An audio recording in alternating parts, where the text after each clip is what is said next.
भागवतम 31वां अध्याय श्लोक संख्या 13। प्रणत कामदम पद्मजार्चितम धरणिमण्डनम देहमापदि चरणपङ्कजं शन्तमं च ते रमणनास्तने अप्रयाधिहम् अप्रयाधि अधिहम् आदिहन आदि। तो यहाँ इस जो हमने कल श्लोक पढ़ा था, यहाँ पे गोपियां भगवान के चरण कमलों को प्रणत कामदम कह रही हैं। मतलब भगवान के चरणों को अपने वक्षस्थल पर रखने की प्रार्थना कर रही हैं गोपियां इस श्लोक में। वो कह रही हैं आपके चरण कमल प्रणत कामदम हैं, जो प्रपन्न हैं, प्रणत हैं, जो जिन्होंने आत्म समर्पित किया है आपको, आपके चरणों में, उनकी इच्छाओं को पूरी करने वाले हैं आप। कामदम, हाँ। और पद्मजा अर्चितम, स्वयं लक्ष्मी जी जो पद्मजा हैं, वह उनकी अर्चना करते हैं आपके श्री चरण कमलों की। या अन्यथा एक और अर्थ निकलता है, पद्मजा ब्रह्मा जी को भी कहते हैं, क्योंकि उनका जन्म पद्म कमल के फूल पर हुआ था। ब्रह्मा जी का जन्म, उनको भी पद्मजा बोलते हैं, ब्रह्मा जी को भी। तो आपके चरण कमल स्वयं ब्रह्मा जी द्वारा अर्चित हैं, या उनके द्वारा पूजे जाते हैं आपके श्री चरण कमल। पद्माजा अर्चितम धरणि मंडनम, आपके चरण कमल धरणी मतलब पृथ्वी माता को हमेशा स्पर्श स्पर्श किए रहते हैं। हाँ। और धरणी तो आपकी भार्या है, आपकी क्या है, अर्धांगिनी है, पत्नी है। हाँ। और वो सुशोभित हो जाती है आपके चरण कमलों में। जो 19 चिन्ह है भगवान के चरणों में, उससे शोभायमान रहती है ये पृथ्वी देवी धरणी। और ध्येय मापदी, जो इन चरणों का ध्यान लगाता है, उसकी सारी आपदा दूर हो जाती है। जब इंद्र ने वर्षा की, या अनेक अनेक असुरों ने आकर ब्रज में कोलाहल मचाया, उपद्रव मचाया, तो हमने आपके श्री चरणों का ही ध्यान किया और हमारी रक्षा की आपने प्रभु। तो देहम आपदी, आपदा में आपके चरण ही एकमात्र ध्यान करने योग्य हैं। अपनी बुद्धि से, अपने बल से अपनी आपदा को हटाना बड़ा बड़ा ही कठिन होता है, या प्रयास करने के बाद भी अपनी आपदा हटती नहीं। लेकिन जब हम भगवान का ध्यान लगाते हैं, भगवान के चरणों की शरण लेते हैं, तो वो आपदा स्वयं चली जाती है। तो देहम आपदी, फिर कह रही है चरण पंकजम शंतमम, आपके चरण कमल शंतमम है। शंतमम मतलब कल्याणकारी हैं, दुख सुख में शांति प्रदान करने वाले हैं आपके चरण। परम सुख को देने वाले आपके शंतमम, परम सुख को देते हैं आपके चरण। ते रमण, हे रमण, हे कांत, ऐसे आपके चरण कमल आप हमारे वक्ष स्थल पर रख दो। हम आदिहन हैं। आदिहन मतलब भगवान के चरण कमल दुखों को नष्ट करते हैं, दुखों को आदि हन है, हनन करते हैं दुखों का। तो आपके चरण जो संसार के दुखों को नष्ट करते हैं, तो हमारे दुख को भी दूर कीजिए। हमारी इस विरह रूपी ताप को हमारे हृदय में, उसका हनन कीजिए प्रभु, उसको भी नष्ट कीजिए हमारे दुख को। हे रमण, हे प्रियतम, इस प्रकार गोपियां भगवान से प्रार्थना करती हैं। तो ये श्लोक हमने पढ़ा था कल। हाँ, तो पद्मजार्चितम पर थे हम, सृष्टिकर्ता ब्रह्मा जी भी भगवान के चरण कमलों की अर्चना करते हैं।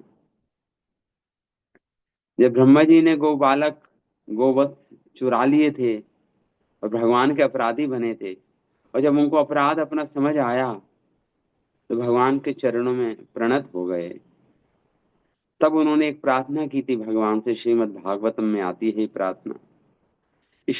इस प्रार्थना में बोलते हैं ब्रह्मा जी, तदस्तु नाथ मे नाथ स भूरि भागो, भवेत्रमन्यत्र तु वा तिरश्चाम्, येनाहमेकोऽपि भवज्जनानां भूत्वा निषेवे तव पादपल्लवम्। ब्रह्मा जी प्रार्थना में श्लोक में बोलते हैं, 10वें स्कंद का श्लोक है ये, 14वें अध्याय का। तदस्तु मे नाथ स भूरि भागो, भवे भवे अत्र वा अन्यत्र तु वा तिरश्चाम। चाहे मेरा जन्म त्रियंच योनि में हो, पशु पक्षी योनि में ही क्यों ना हो, अपितु ब्रह्मा जी के रूप में मेरा जन्म ना हो, या दूसरी योनि में मेरा जन्म हो, पशु पक्षी योनि में ही मेरा जन्म हो, लेकिन हे प्रभु, ये ना हम एकोपि भवत जनानाम भूत्वा निषेवे तब पाद पल्लवम। मेरा सौभाग्य, महासौभाग्य जब ही उदित होगा जब मैं आपके एक सेवक की गिनती में आकर गिना जाऊंगा।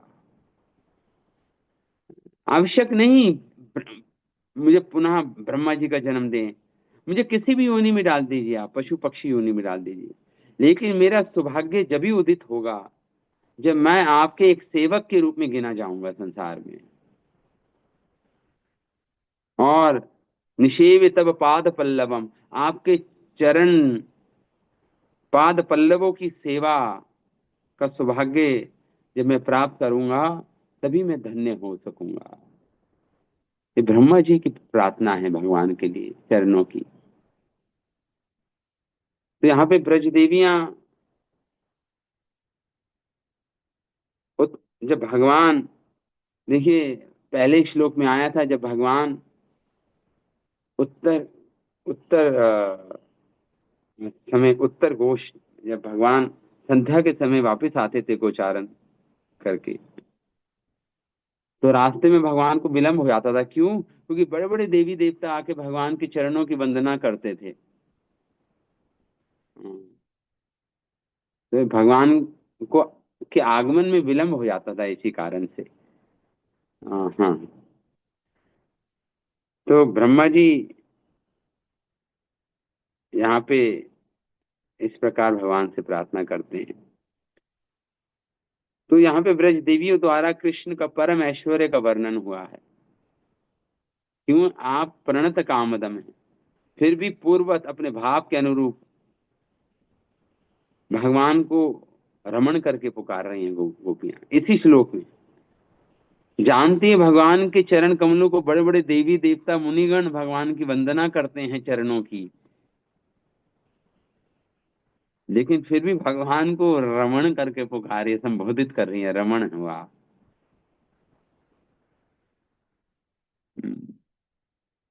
और पद्मजा का एक और अर्थ है, स्वयं कमला जी, लक्ष्मी जी भगवान की चरणों की अर्चना करती है। जब भगवान ने कालिया नाग का दमन किया, उसके अहंकार का दमन किया, तो कालिया नाग की पत्नियां सारी बाहर आ गई और की को भगवान की प्रार्थना की उन्होंने। ये श्लोक आता है श्रीमद् भागवतम के 10वें स्कंद के 16वें अध्याय में। कस्यानुभावोऽस्य न देव विद्महे तवाङ्घ्रिरेणु स्पर्शाधिकाराः यद्वाञ्छया श्रीललनाचरत्तपो विहाय कामान् सुचिरं धृतव्रता। कह रहे हैं प्रभु हम नहीं जानते, ये काले नाग की पत्नी यहाँ कह रही है भगवान से, कस्यानुभावो न देव विद्महे, हे देव हम नहीं जानते कि इसने ऐसा कौन सा पुण्य कार्य किया हमारे पति कालिया नाग ने। तव अंग्रि रेणु स्पर्शाधिकारा, इसको अधिकार प्राप्त हुआ, आपके चरण रेणु का स्पर्श मिला, इसको आपके चरणों का स्पर्श मिला, आपके चरणों में जो रज है उसका स्पर्श मिला अपने मस्तक पर इस कालिया नाग को। ऐसा क्या किया इसने, ऐसा क्या जो इतना बड़ा अधिकार मिल गया, क्या पुण्य किए, क्या इसने दान किए, क्या तप किया जीवन में। कस्यानुभाव, अरे उन चरणों की प्राप्ति की इच्छा के कारण यद्वांछया श्री ललनार्च तपो, श्री ललना श्री श्री लक्ष्मी जी ने तप किया, बेलवन में आज भी तप कर रही हैं हजारों साल से आपको उन्हीं चरण कमलों की प्राप्ति के लिए। विहाय कामान, अपनी सारी वैकुंठ वैकुंठ वैकुंठ की सारी अपनी संपदा त्याग कर, सारी इच्छाओं को त्याग कर, ऐश्वर्यमयी इच्छाओं को त्याग कर, सुचिरम धृत व्रता, बड़ी धृत व्रत के साथ तपस्या की आपकी श्री चरणों की प्राप्ति के लिए। और वो चरण कमल आपने इस काले नाग के मस्तक पर धारण रखे, ये तो बड़े ही आश्चर्यजनक बात है। तो कमला वांछित होने के कारण श्री कृष्ण के चरणों में सर्व सौभाग्य रहता है, सर्व सौभाग्य सबके लिए ये सूचित होता है। महालक्ष्मी द्वारा अर्चनीय है भगवान के चरण कमल। इसलिए चैतन्य महाप्रभु सनातन गोस्वामी का हाथ पकड़ के जगन्नाथपुरी में सनातन गोस्वामी को शिक्षा देते हैं महाप्रभु। महाप्रभु कहते हैं, हे सनातन, सखी हे कौन तप कैलो गोपी गण, हे सखी इन गोपी गणों ने क्या तप किया। कृष्ण रूप माधुरी पीवी पीवी नेत्र भरी, शलाघय करे जन्म तनु मन। अरे इन गोपियों ने भगवान कृष्ण की माधुरी का पान किया, अपने नेत्रों से भर भर के पिया, ने माधुर्य का पान किया कृष्ण का, और अपने जीवन को सफल किया। श्लाघ्य मतलब वंदनीय कर दिया, वंदना तुल्य कर दिया अपने तन, अपने जन्म को, अपने मन को।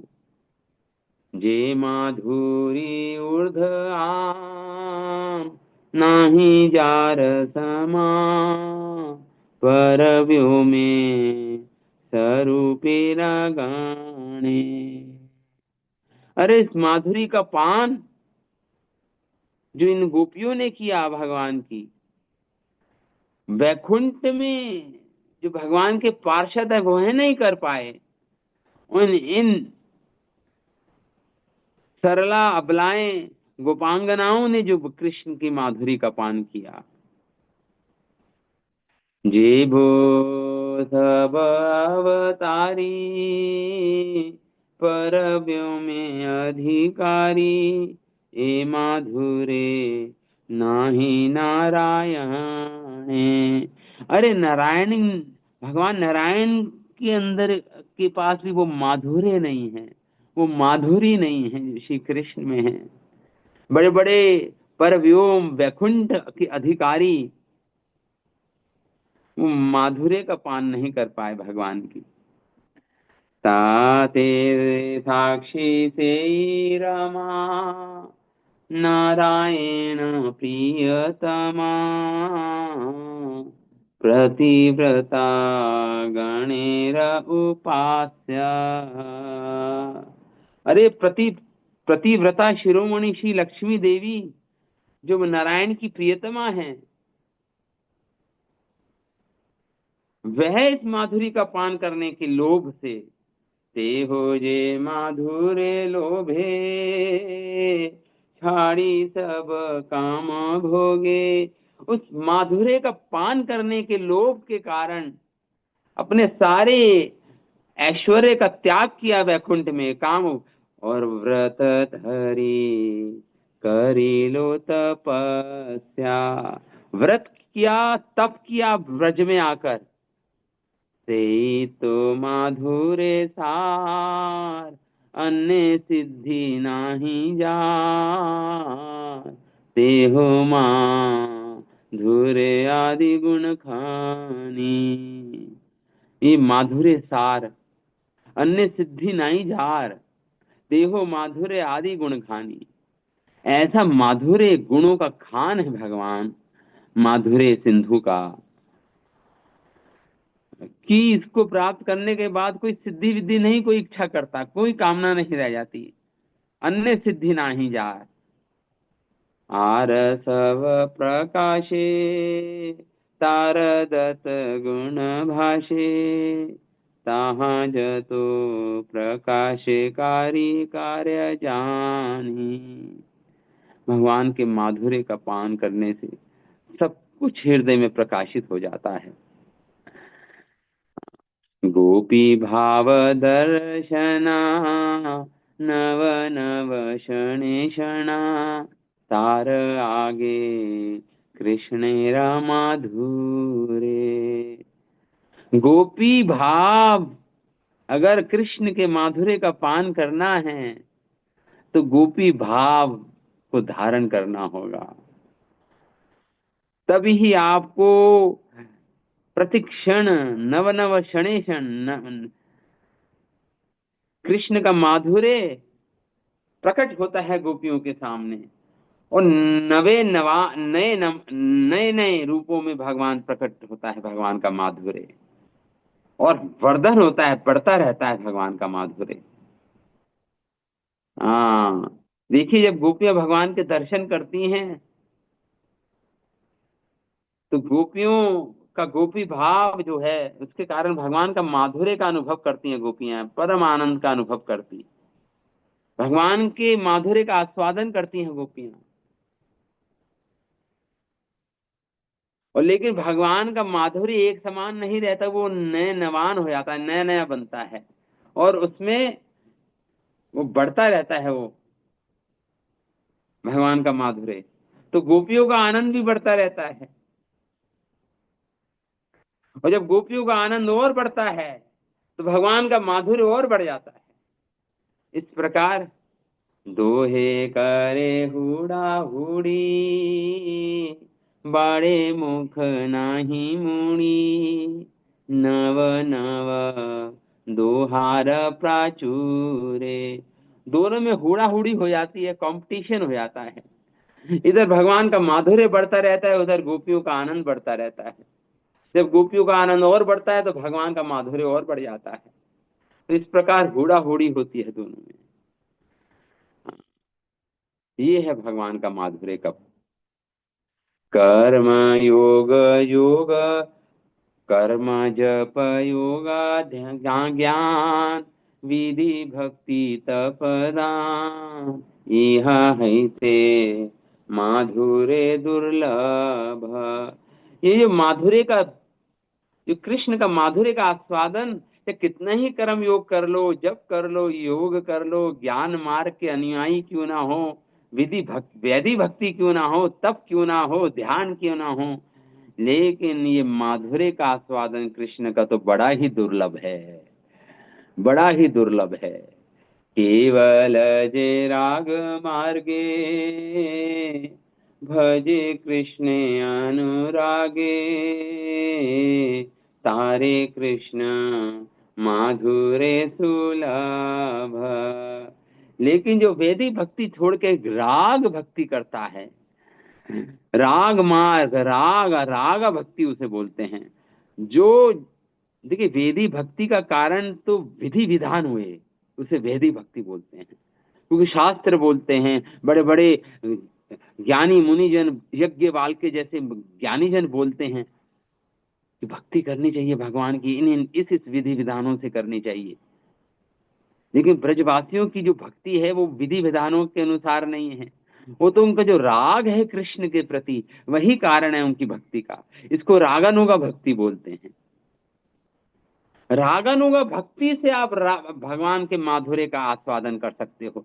वैदिक भक्ति भी इतनी सामर्थ्य नहीं, वैदिक भक्ति में भी, कि आप कृष्ण के माधुर्य का आस्वादन कर पाओ। इसलिए गोपियां यहाँ पर भगवान से यही प्रार्थना करती हैं, हे कृष्ण, तुरंत हमारे वक्ष स्थल पर अपने चरणों को रख दीजिए। हम्म। और तुम्हारी चरणों की कीर्ति है कि तुम आदि हन हो, दुखों को हरता हो तुम्हारे चरण, दुखों की के हरता है तुम्हारे चरण। ये तुम्हारी क्या है, तुम्हारी कीर्ति ऐसी फैली हुई है पूरे ब्रह्मांड में। तो इसलिए स्वार्थ, सभी कामनाओं की पूर्ति करने वाले, परम स्वयं परम फल स्वरूप, शंतम च परम कल्याणकारी, सुख प्रदाता आपके चरण कमल जो परम फल स्वरूप हैं, हमारी विरह व्याधियों को दूर कर हमारा सुख संपादन करो कृष्ण। हमारे वक्ष तल पर वही श्री चरणों को रख दो आप। इसलिए अक्रूर जी ने श्रीमद् भागवतम में जब भगवान के दर्शन करने के लिए अक्रूर जी चल पड़े मथुरा से, और जब पथ पे थे, मथुरा से वृंदावन की ओर पथ पे थे, रथ पर आरूढ़ थे अक्रूर जी, उनके मुख से एक श्लोक का प्राकट्य हुआ। उनकी उनके हृदय में, एक एक श्लोक के द्वारा भगवान की प्रार्थना की अक्रूर जी ने। कहते हैं, यद अर्चितम ब्रह्म भावादिभिम सुरे, श्रिया सदेवा मुनिभिः ससात्वते, गोचारयन् अनुचरे चरणद्वये, यद गोपिकानां कुछ कुछ कुमकुम अंकितम, यत अर्षितम ब्रह्म भवाब्धि हरे। भगवान के श्री चरणों की अर्चना करते हैं ब्रह्मा और अनेक अनेक देवी देवता, भगवान के चरणों की वंदना करते हैं। श्रिया स्वयं लक्ष्मी देवी, बड़े बड़े मुनि जन,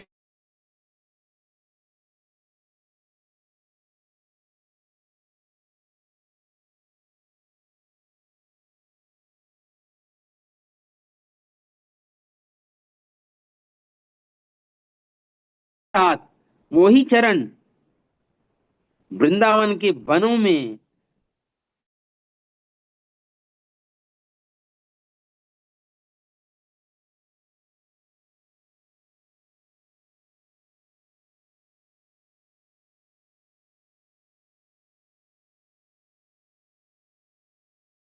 गोचारण करने के लिए वो निकल पड़ते हैं भगवान ब्रज के वनों में। जिन गोपिकाओं, यद गोपिकानां कुछ कुमकुमंकितम, जो चरण कमल गोपिकाओं के जो कुछ कुमकुम होता है, जो लगा होता है वक्ष स्थल पे, उनको कुमकुम लगाती थी गोपी, कुमकुम।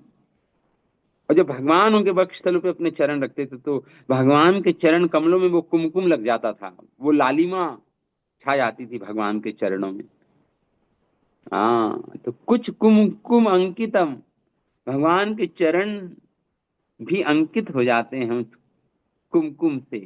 जो गोपिकाओं के कुछ स्तनों पर लगा होता है। बहुत सुंदर श्लोक है अक्रूर जी का। गोपिकाओं के कुछ कुमकुम से अंकित रहते हैं। इससे क्या प्रकट होता है कि भगवान के चरण कमलों की प्राप्ति सुलभ है, लेकिन गोपी भाव चाहिए। गोपियों के चरण चिन्हों पे चलना पड़ेगा। आज वही चरण को मैं अपने नयनों से देख पाऊंगा। श्री अक्रूर जी ये कह रहे हैं, आज वही चरणों को मैं अपने नयनों से दर्शन कर पाऊंगा। उन चरणों के इस महाभिलाषा को लेके अक्रूर जी चल पड़े हैं। इस प्रकार तो ये भगवान के चरण कमलों की इच्छा कर रही हैं गोपियां इस श्लोक में। और भगवान के चरण बताए, प्रणत कामदम, प्रणत जनों को वांछित प्रदान करने वाले, पद्माजा अर्चितम, ब्रह्मा जी के द्वारा वंदनीय, धरणी मंडनम, धरणी के अलंकार, और ध्येयमापदी, स्मरण मात्र से विपदा का नाश करने वाले आपके पाद पद्म हमारे कुचों पर अर्पित करें कृष्ण।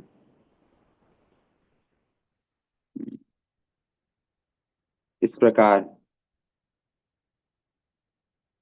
गोपियां प्रार्थना करती हैं इस श्लोक में भगवान के चरण कमलों की। श्लोक संख्या 14। सूरतवर्धनम शोकनाशनम सुस्वरितवेणुना तुष्टुचुम्बितम् इतररागविस्मा अरणं नृणाम् वितरवीरन ते अधरामृतम् सुरतवर्धनम् शोकनाशनम् स्वरितवेणुना शुष्टुचुम्बितम् इतररागविस्मा अरणं नृणामृत नृणा इतररागविस्मा अरणं नृणा वितरवीरन ते अधरामृतम्।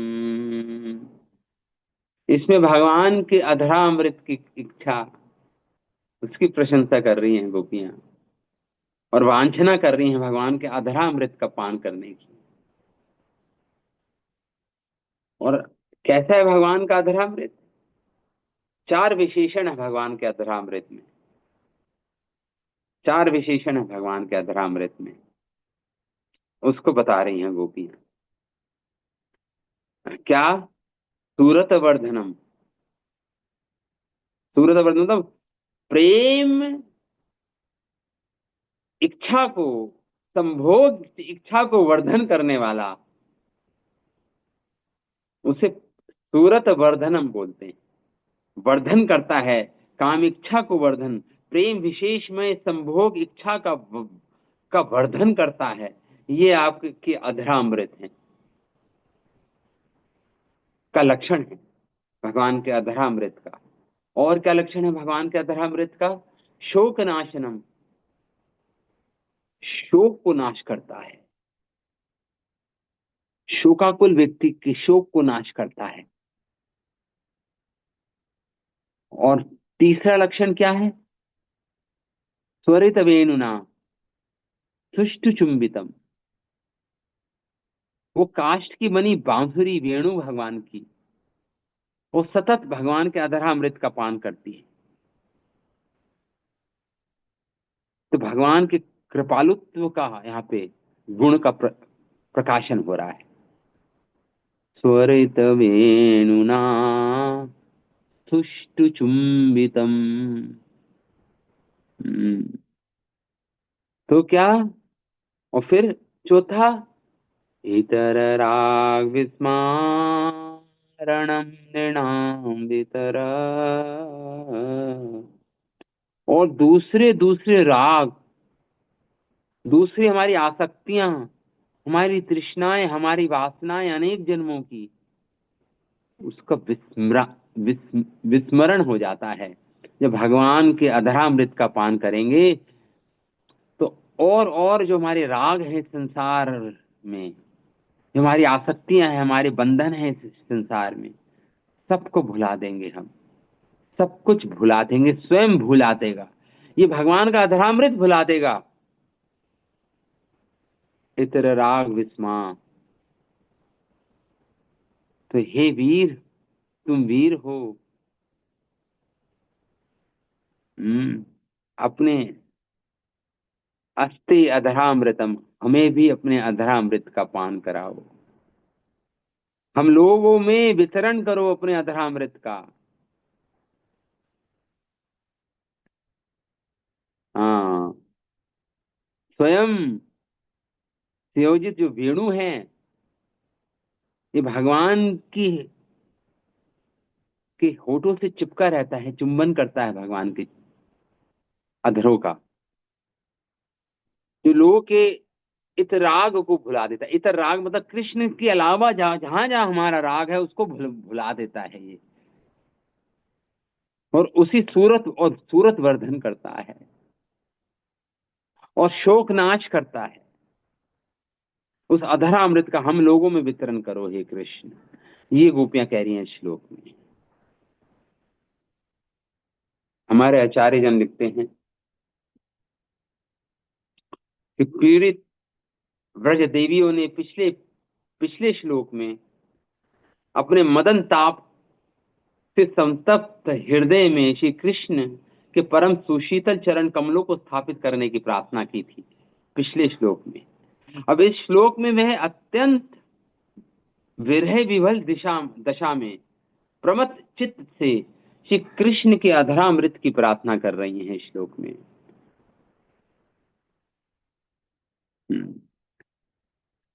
उसके व्याख्या में लिखते हैं हमारे आचार्य, परम धैर्य गांभीर्य शालिनी लज्जावती गोपियां हैं। लज्जावती ये गोपियां हैं, आज अपनी लज्जा का त्याग करके धृष्टता बन गए, आज और बिल्कुल अपनी लज्जा का त्याग किया और आज साक्षात भगवान से संभोग, भगवान के अधरामृत की प्रार्थना कर रही हैं ये गोपियां। तो इसमें कोई विरोध नहीं है कि गोपियां अपनी देखो लज्जा त्याग कर भगवान के अधरामृत की के लिए प्रार्थना करें, इसमें कोई विरोध नहीं है। ये तो रस रस का पोषक है, रस की उत्पत्ति है, रस का पोषण करता है ये इच्छा, ये ऐसा कहना, प्रार्थना करना रस का पोषक है। उन ब्रजबालाओं के लिए श्री कृष्ण की वेणु और भगवान का तनु माधुर्य के मधु से परमचित है, परमचित विपुल तृष्णामयी, विपुल तृष्णामयी का हृदय है गोपियों का। प्रौढ़ मतलब परिपक्व अवस्था में इनका प्रेम है कृष्ण के लिए, अनुराग अवस्था में है,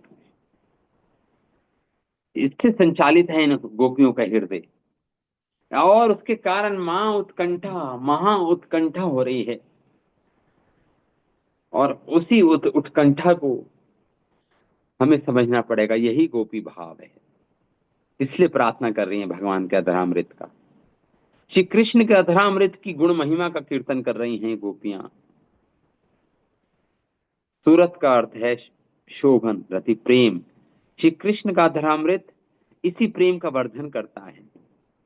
भक्तगण परम भक्ति से भरकर श्री कृष्ण के उच्चिष्ट प्रसाद और प्रसादी तांबुल के साथ अधरामृत का आस्वादन करते हैं।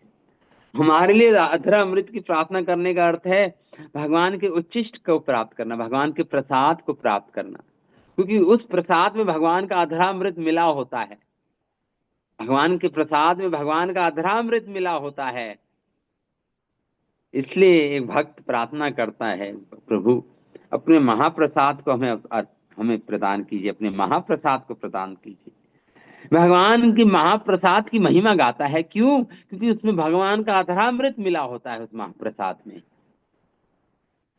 इसलिए तो अक्रूर जी कहते हैं, श्रीमद् भागवतम के 11वें स्कंद में अक्रूर जी कहते हैं, हे प्रभु, त्वया उपभुक्त स्क्रद्ध गंधवासालंकरोर्चितः उच्छिष्ट भोजनो धातत्व मायां जयेमहि।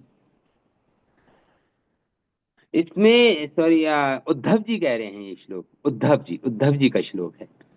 उद्धव जी कह रहे हैं, हे प्रभु, आपके द्वारा जो भोगा हुआ गंध है, या जो जो सेंट लगाते हैं भगवान को मंदिरों में, आपके जो वस्त्र हैं, आपके जो अलंकार हैं, आपकी जो मालाएं हैं, कृत जो फूलों की मालाएं जो आप पहनते हैं, जब हटाते हैं पुजारी अगले दिन सुबह सुबह मंगल आरती के से पहले, और वो जो आपका उच्चिष्ट भोजन है, अरे हम तो इनका ही पान करके हम आपकी माया को जीत लेंगे प्रभु।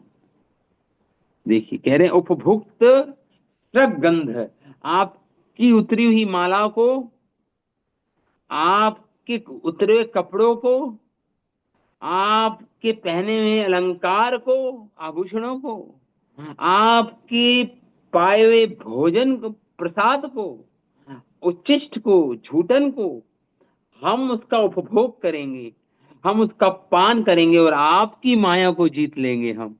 कितना सरल उपाय है भगवान की माया को जीतने का। एक भक्त कितनी आसानी से भगवान की माया को जीत लेता है।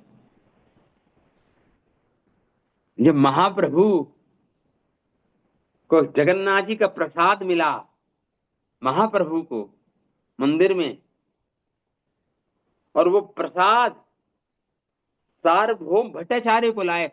सार्वभौम भट्टाचार्य बहुत बड़े ज्ञानी थे, एक बाद में भक्त बने महाप्रभु की कृपा से, जो एक एक विधि विधान का पालन करने वाले थे।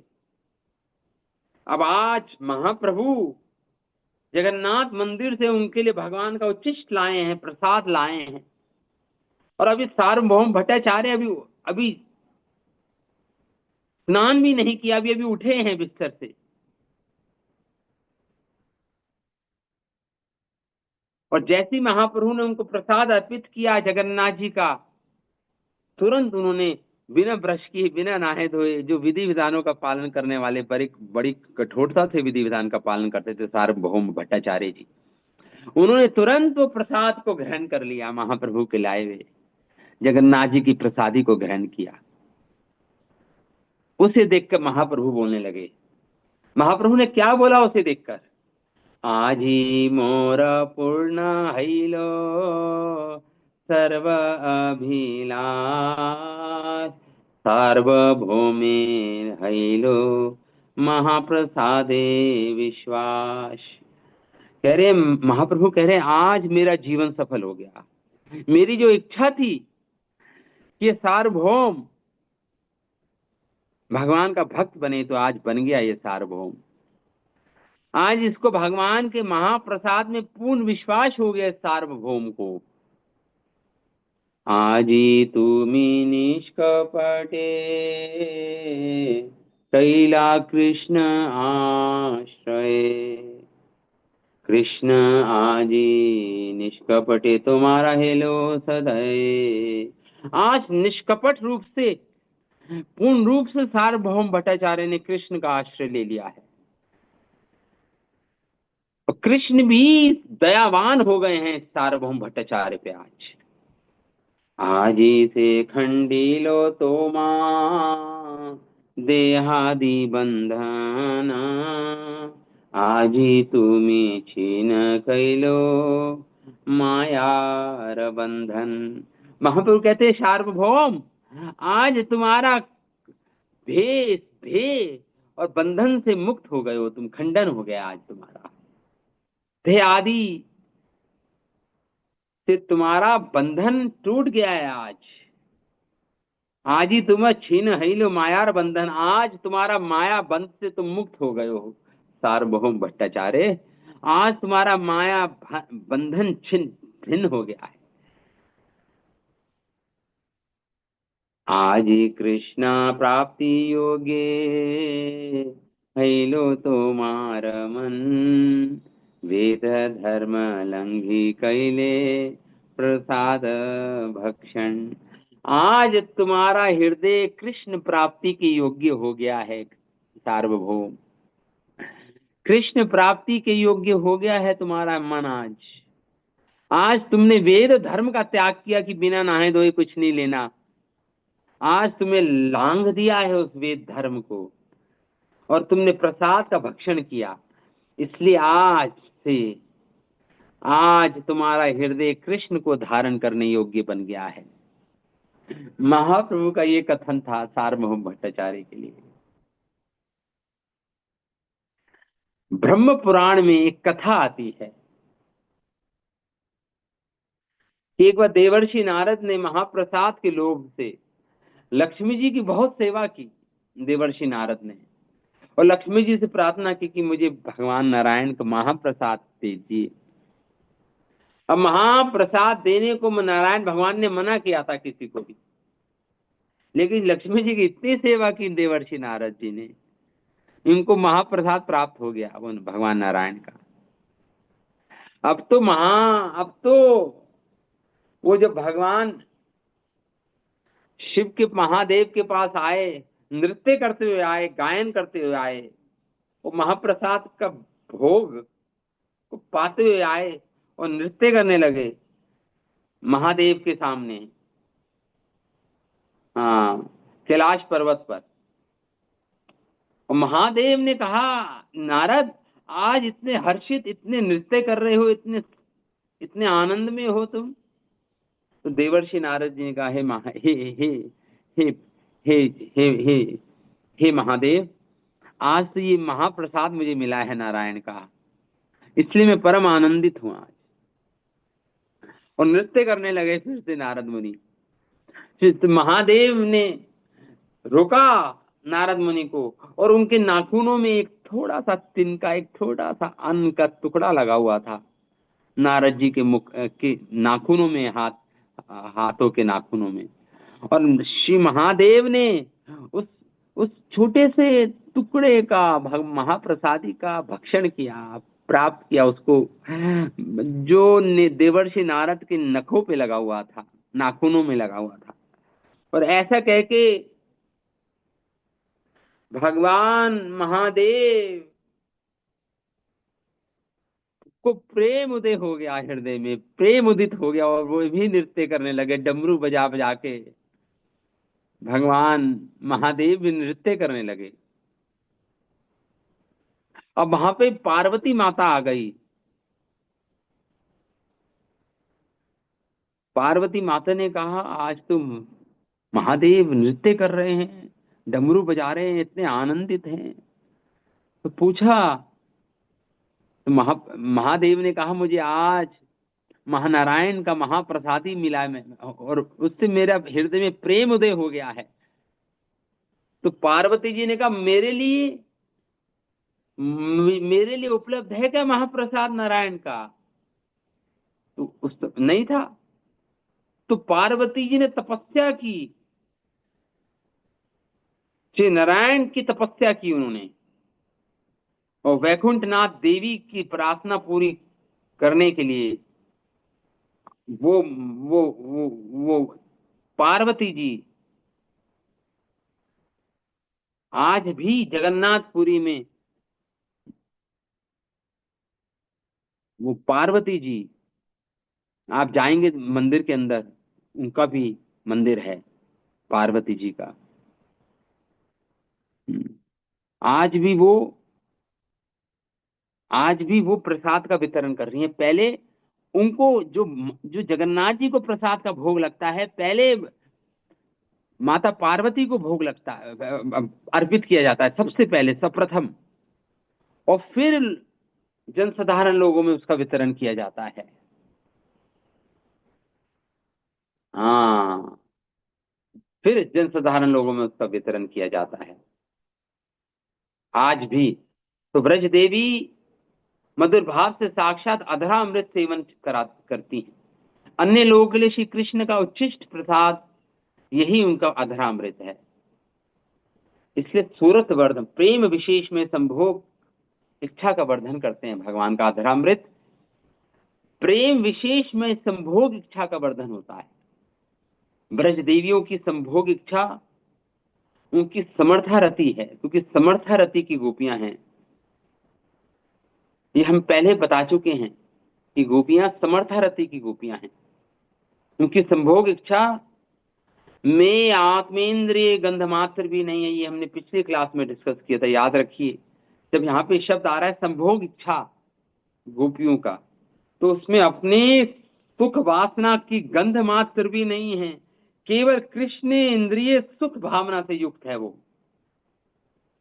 कृष्ण सुख के लिए, कृष्ण का सुख से युक्त है वो इच्छा, इसलिए वह प्रेम विशेषमय है। ये गोपियों का अधरामृत की इच्छा प्रेम विशेषमय है, सूरत वर्धनम है। हम लोगों के लिए कृष्ण का इसलिए बारंबार प्राप्त होने पर भी अतृप्ति बनी रहती है। इसलिए ब्रज देवी ने कहा, हे कृष्ण, तुम्हारा अधरामृत प्रेम वर्धक, संभोग सुख वर्धक और विरह जनित दुख को नाश करने वाला है। तुम्हारा वेणु स्वर विशेष से जगत को उन्मत्त कर डालता है, जिसे हम सभी दुखों और सारे दुखों की विस्मृति करा देता है। अथवा तुम्हारे वेणु के सौभाग्य की सीमा नहीं। तुम्हारी जिस अधर सुधा को हम नाना प्रकार के प्रयत्न करके भी प्राप्त नहीं कर पाती, उसे ये वेणु अनायास प्राप्त कर लेता है। गोपियां कह रही है,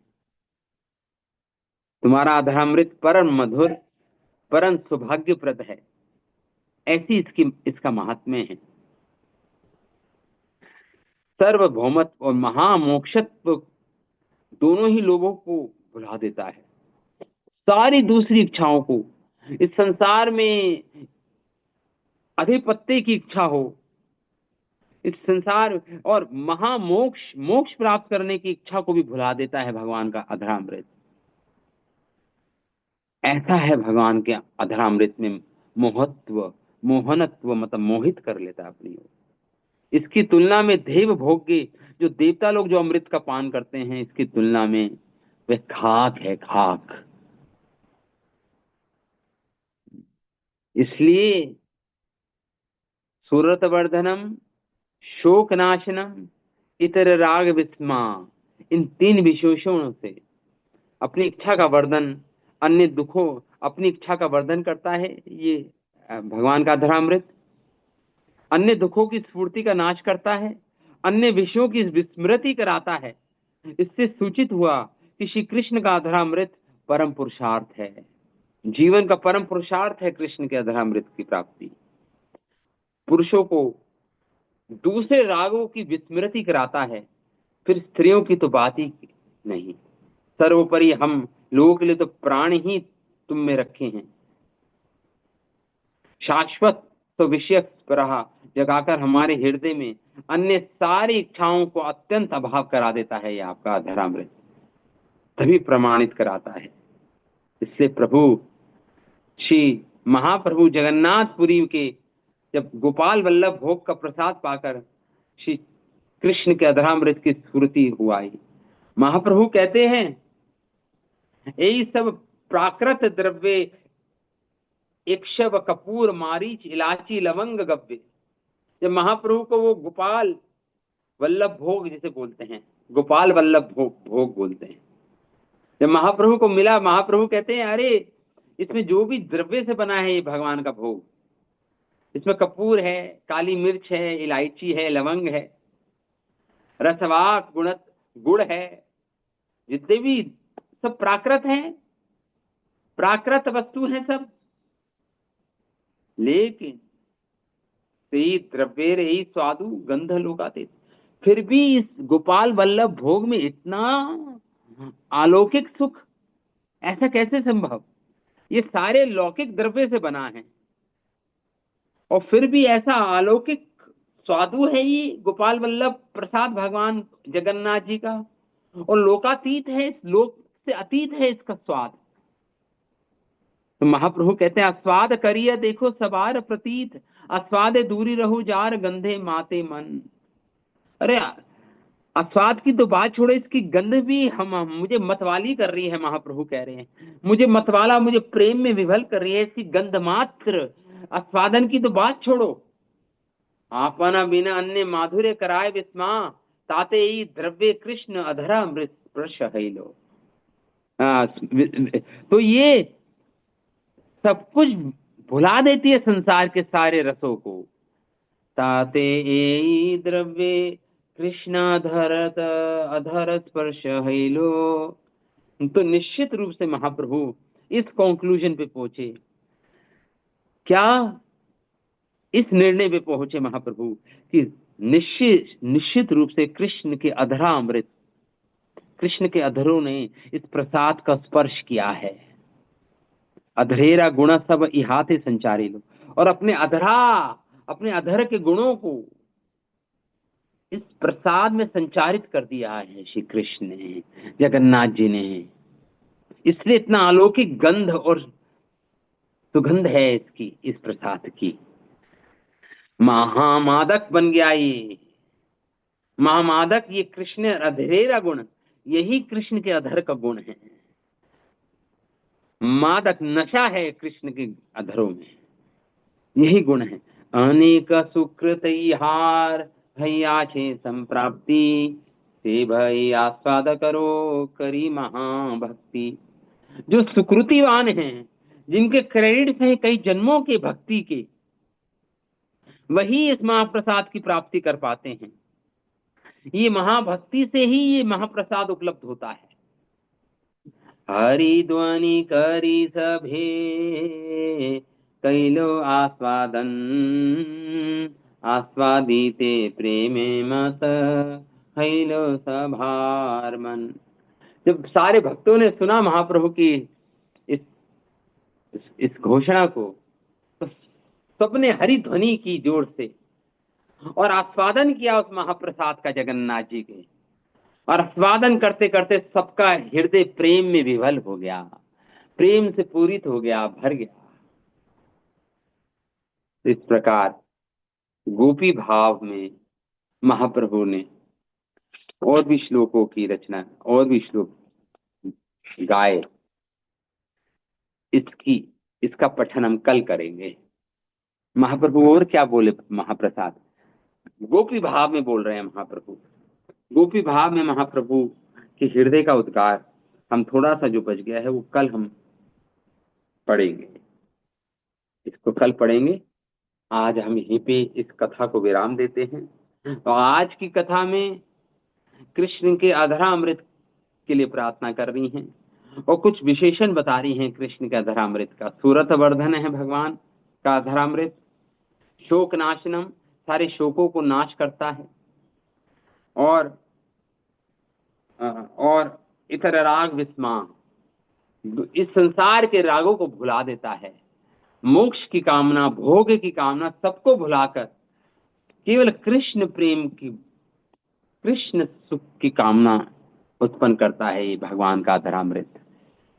तो इस प्रकार आज विराम देते हैं इस कथा को। श्रीमद् भागवतम महापुराण की जय, श्री रास पंचाध्याय की जय, शिल व्यास देव की, सुखदेव गोस्वामी की जय, शिल प्रभुपाद की जय, अनंत कोटि वैष्णव वृंद की जय।